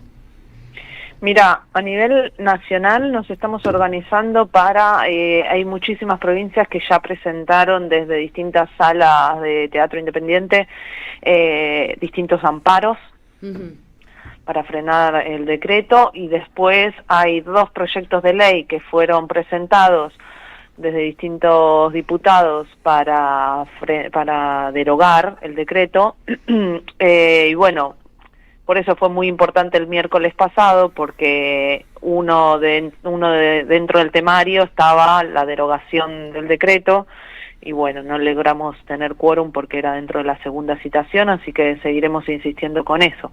Esas son como las 2 vías legales que tenemos, los amparos y los proyectos de ley.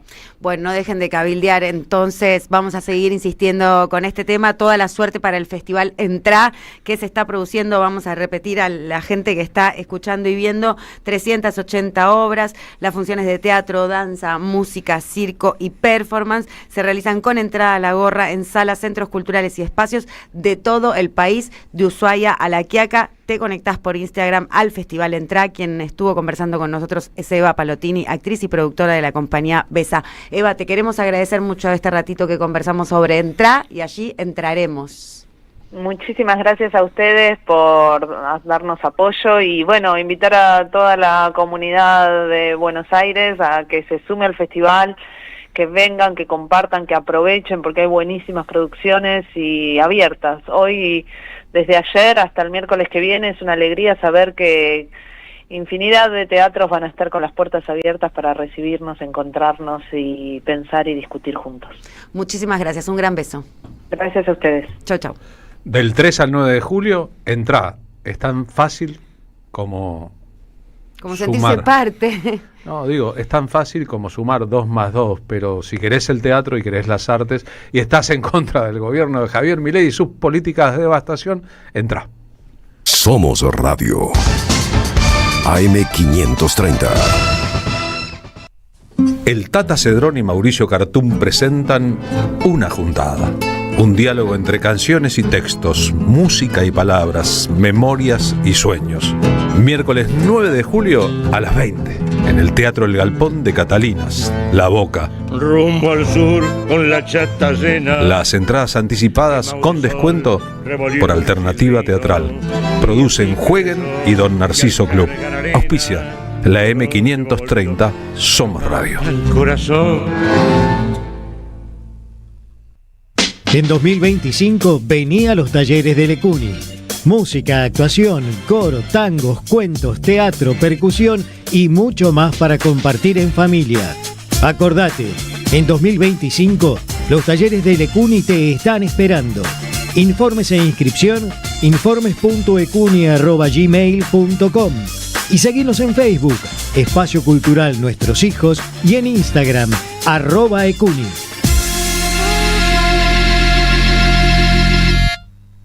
Después del abuso sexual, relatos de tratamientos psicoanalíticos, un libro de Andrea Agazarian que visibiliza esta problemática que es un verdadero crimen contra las infancias y adolescencias. Conseguilo en librerías y en edicionessicus.com.ar. Te esperamos en nuestra librería Café de Adolfo Alsina 685, Capital Federal. Ediciones Sicus. Libros para una cultura de la integración. El sabor que te acompaña es Café Bantú. El aroma en la mañana de Café Bantú. Bantú. Auspiciaron la tarde con Carlos Polimeni. La Municipalidad de Pehuajó sigue inaugurando obras en 2023. Cierre del primer basural a cielo abierto de la provincia de Buenos Aires. Nuevo complejo ambiental. Jardín 919. Centro de Atención Temprana Dr. Ferreira. Complejo cultural. Nueva guardia del hospital. Más de nuevas 200 viviendas. Pehuajó. Gestión Pablo Javier Zurro. El destino de tus vacaciones está en Turismo Cabal. Viví los momentos que querés, con viajes armados a tu medida, con las mejores ofertas y los paquetes que buscas, con más de 35 años de experiencia. Entra en www.turismocabal.com.ar y encontrá las vacaciones que necesitas. Turismo Cabal, seguridad en viajes. Destinada a la cartera de consumo. Más información en www.turismocabal.tour.ar. Somos Radio. AM530.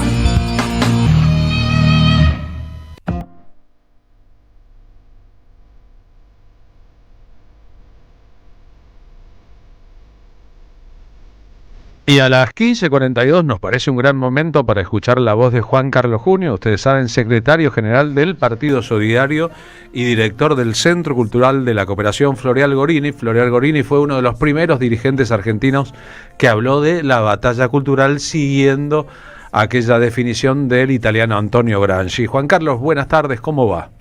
Muy buenas tardes. Bueno, siempre de eso se trata y me parece que creo que vale la pena sacarle el jugo, aunque sea muy brevemente, a la trascendencia de la visita de Lula a nuestro país, ¿no? La propia foto, esa como conocida como de familia de los 7 mandatarios, es muy elocuente, ya que hay 6 alegres, felices, levantando sus manos, saludando a la opinión pública, y uno con sus manos unidas al frente y con una expresión seria y diferenciada, que es el presidente Milei. En realidad, las grandes diferencias entre los dos países más importantes, que son Argentina y Brasil, en términos económicos y en términos territoriales, son enormes, ¿no es cierto? Y esa tensión es la que mostraba esa foto. La gran mayoría, yo diría prácticamente todos, más allá de sus diferencias políticas e identitarias, aspiran a una muy fuerte y amplia integración regional, teniendo en cuenta que hay que enfrentar un mundo con grandes dilemas y con grandes potencias de todo tipo que actúan en términos comerciales y políticos. Bueno, y el otro es Milei, que es directamente hostil a toda idea de integración regional y propone abrirse al mundo. Incluso llega a decir que el Mercosur es una suerte de cortina de hierro. Y la otra cuestión central que creo que trae la visita de Lula es el encuentro con Cristina condenada y en prisión. Bueno, en realidad es un gesto de enorme trascendencia en el continente y en el mundo, porque Lula es un dirigente de enorme trascendencia. Él la vivió, sufrió no solo el lofer, sino la prisión, y volvió, que eso es la otra cuestión, volvió en términos democráticos. Así que bueno, redondeo, creo que la visita de Lula fue un hecho de enorme trascendencia para el Mercosur y para la política interna y sudamericana por su gesto ante Cristina. Ayer transmitimos en vivo una parte de esa realidad aquí en la M530, y en la post-reunión, tanto el texto de Cristina planteando el contexto argentino de hoy, como el breve texto en sus redes sociales de Lula, tipifican también el valor estadista que tienen uno y otra, ¿no? El modo en que Cristina tomó esa reunión para hablar sobre la realidad argentina, y el modo mesurado, sereno y al mismo tiempo vehemente que Lula da Silva eligió para comunicar la misma reunión. Sí, efectivamente, por eso yo creo que es de enorme trascendencia. Por supuesto, los medios hegemónicos, en fin, tratan de relativizarla, ¿no? Como siempre. Pero bueno, es un enorme acontecimiento político, la reivindica y la fortalece a Cristina, y fortalece la campaña continental, como mínimo continental, de Cristina Libre, ¿no? Tomando el ejemplo de aquella gran campaña de Lula Libre que terminó positivamente, porque finalmente fue vuelto a elegir presidente de la nación. En fin, así estamos, y por eso creía que valía la pena repasar el tema de la visita de Lula. Sin duda vale la pena. Por otra parte, estamos compartiendo la foto del abrazo. Una de las fotos obtenidas es un modelo también ejemplar de comunicación, ¿no? No sabemos que hablaron durante 50 minutos, pero hay una sucesión de 3 fotos, además profesionales, no fotos sacadas con un teléfono celular, sino fotos profesionales que cuentan tanto como los textos posteriores de uno y otro. En la narrativa, en cómo nos contamos, también está una parte del futuro político argentino. Así es, así es. Inclusive esa foto me llamó la atención, que los medios hegemónicos, críticos de Cristina, hostiles a Cristina, sin embargo no pudieron sustraerse a el significado potente de esa foto en términos simbólicos, ¿no? Es verdad. Gracias, Juan Carlos. Un abrazo. Chau, Carlos, chau. El diputado nacional con mandato cumplido, Juan Carlos Junio. A propósito de los medios hegemónicos, vi uno de ellos, The Nation, sería en inglés el nombre, que en su página online tiene una descripción a partir de la inteligencia artificial y de las fotos sacadas del domicilio de Cristina, de cómo es la casa de Cristina, ¿no? Gravísimo, me parece. Una especie de obsesión con Cristina que llega a contarle a los lectores o a quien quiera saber cómo es la casa por dentro. Una infografía que es casi como, además, siendo Cristina alguien que sufrió un atentado contra su vida, me parece gravísimo, gravísimo. ¿Eso salió hoy publicado? Es una infografía que devela... Está online en la página Nación. Entras a la Nación, lanación.com y lo vas a encontrar abajo. Es una infografía que está viva, además con módulos que se mueven, etcétera. Se revela ahí que está hecha a partir de las fotos ya publicadas, se hace una reconstrucción del domicilio. Después del atentado en la calle Paraná de Cristina Fernández de Kirchner, de Uruguay, de la calle Uruguay, de su casa, de donde vivía en el barrio norte, Uruguay, hubo un operativo para que nadie más supiera en qué lugar físico estaba Cristina. Es decir, a partir de entonces nadie supo en qué lugar vivía. Cristina se había mudado, pero nadie supo en qué lugar vivía. Ahora todo el mundo sabe que vive en la calle San José, en el barrio de Constitución, etcétera, etcétera, etcétera. Pero publicar una infografía de la casa bajo la excusa de que se trata de un edificio de valor arquitectónico y que hay una arquitecta que puede explicar, etcétera, a mí me parece que rebasa la lógica de la información. Qué bueno que lo dijiste, porque yo cuando lo vi me provocó algo que ahora, al escucharte, es la misma sensación. Esa información que a nadie le sirve de nada, le importa nada, y es simplemente no, es volver con alguien que está, digamos, condenado injustamente, detenido injustamente, volver a revictimizarlo, o sea, volver a decir está acá, esto así es como está, y después está el operativo de todos los días de limpiar. 24/7, ¿no? Lo hace 24/7 Feynman, lo hace 24/7 Trebuch, lo hizo Novarecio, ayer lo escuché Novarecio, es un pelotón de fusilamiento alineado mediáticamente y asociado ilícitamente con el Poder Judicial, partido judicial, pelotón de fusilamiento, son todos tipos con una misoginia recalcitrante, reverberante, fuerte, avalados por el Poder Ejecutivo, ¿no? Y ese Poder Ejecutivo es Sturzenegger, Caputo, Milei, Bullrich. Bueno, digamos, no se puede frenar porque obviamente la mala praxis de los tres poderes del Estado está haciendo daño a la sociedad en su conjunto. Es política. No tengo ninguna duda, pero aún dentro de esa dinámica, digamos, las palabras vuelan, no todo el mundo las tiene todo el tiempo presentes y las infografías sobreviven en el tiempo. Digo, no den ideas, porque después va a ser tarde para lágrimas. A ver, ¿me pasás el link? Yo cuando digo, Cristina sale al balcón todos los días de su vida, o cada vez que puede. En todo caso, por las ventanas se ve para adentro.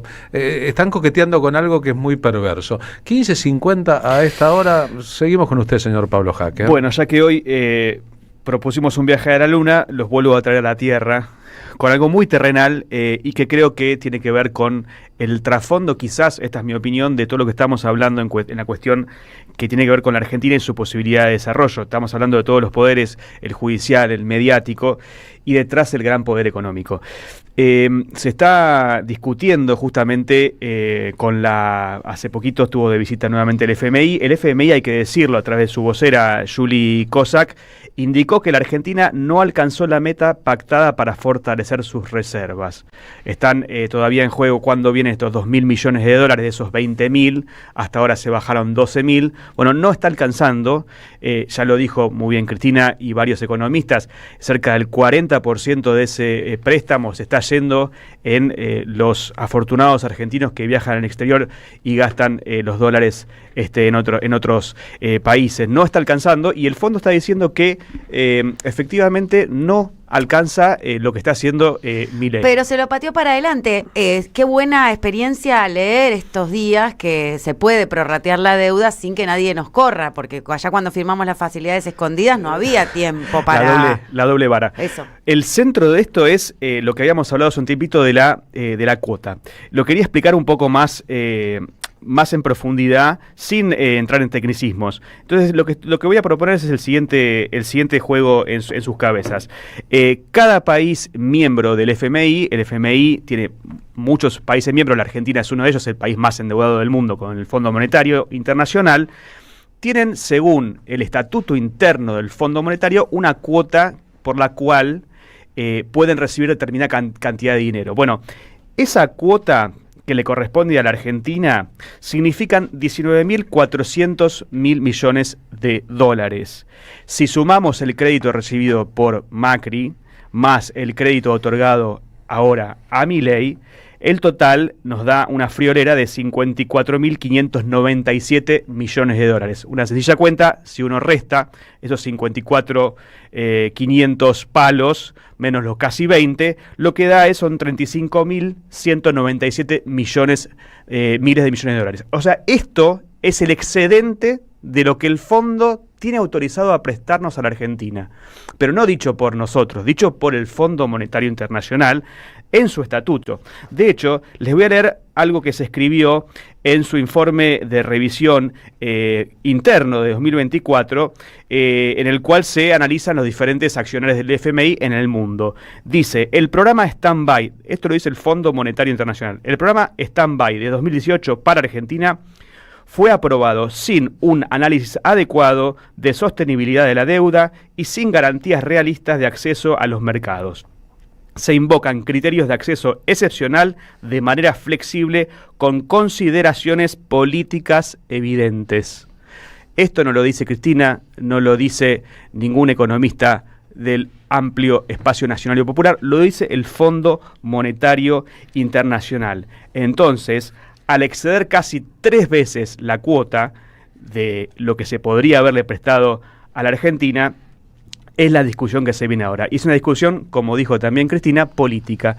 Ese excedente de préstamo se discute políticamente. Pero además, esto no es la primera vez. Hay un montón de jurisprudencia internacional que justamente permite discutir la forma de pago de ese excedente. O sea, solamente... Para que le dé el waiver y él pueda seguir rolobeando la deuda, pero a cambio del waiver, ¿qué? Bueno, exactamente. Yo te digo, arregle que, por ejemplo, una cosa puede decir, bueno, que un frente electoral entre el PRO y la Libertad Avanza para la provincia de Buenos Aires. Claro. Podría tener esa injerencia. Claro. A ver si ponemos la sinapsis a funcionar, chiquis. Absolutamente, y esto es el eje central de lo que se viene conversando en varias charlas que se dieron en el PJ Nacional con economistas de la talla de Delfina Rossi, de Pablo Manzanelli, un montón de Alejandro Banoli, un montón de personas que, Noemí Brenta, todos entrevistados en este programa, que están justamente poniendo, historizando también en la relación de la Argentina con el fondo y cómo claramente a Milei y a Macri le han dado préstamos políticos para influir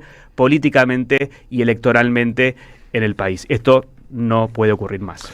Así es, 15:55 ahora. Teníamos un tema de Spinetta, Mundo Arjo, Nueva Luna, Mundo Arjo, que es casi que un inédito de Luis Alberto para terminar el programa, ya que hoy hablamos sobre Argentina, la Luna, las misiones espaciales.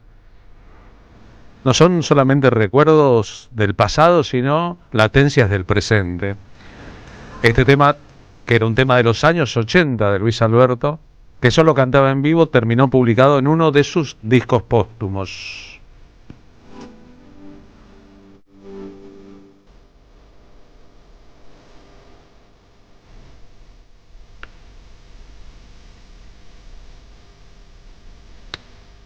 ¿Recuerdan que Argentum en latín es plata?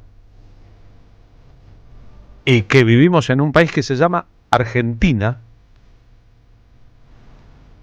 Y en una ciudad de Buenos Aires frente al río de la Plata. Porque los codiciosos conquistadores españoles venían en busca de los metales preciosos. A veces fallaban, le pusieron Costa Rica a un país en que no había riquezas minerales, le pusieron Río de la Plata y de ahí salió luego el nombre de Argentina, Argentum Plata, en una zona donde había indios querandíes bastante bravos y no demasiados metales preciosos.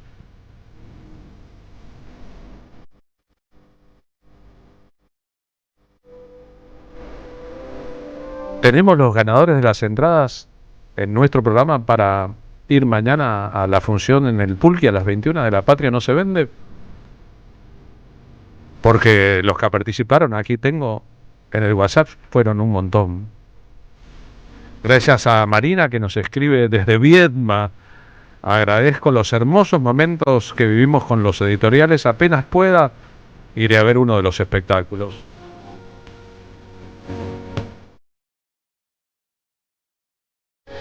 Graciela Lanús nos pregunta dónde se compra la entrada para el espectáculo en el Perón en Lanús, en Alternativa Teatral. Ahí están todas.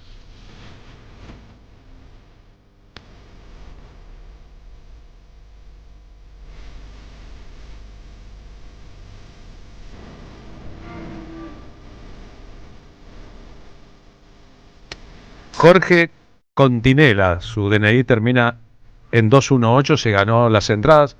Jorge, te presentás en el Pulque y mañana, antes de las 21, tu nombre va a estar en una lista de invitados. Cualquier cosa, son 2 entradas para vos. Hablas con Hernán Greco.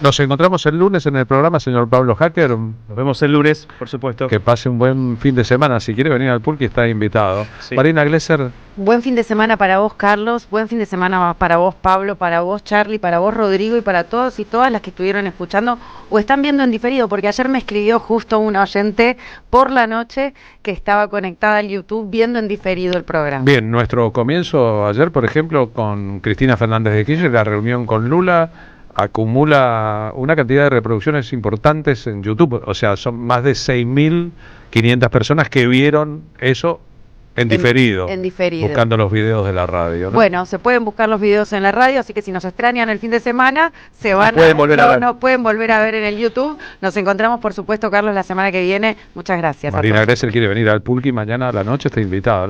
La comida es muy buena, el espectáculo decente. Tengo un cumpleaños, pero encantadísima. La próxima función me prendo sí o sí. La próxima función, el Día del Amigo, el 20 en Bar Goglio, en Flores. Usted conoció este año el Bar Goglio, ¿no? El Bar Goglio es este año, exactamente. Pero el bar El Pulque me fascina, ¿eh? Está muy lindo, vayan, por favor. Era una broma con Bergoglio. Con Bergoglio.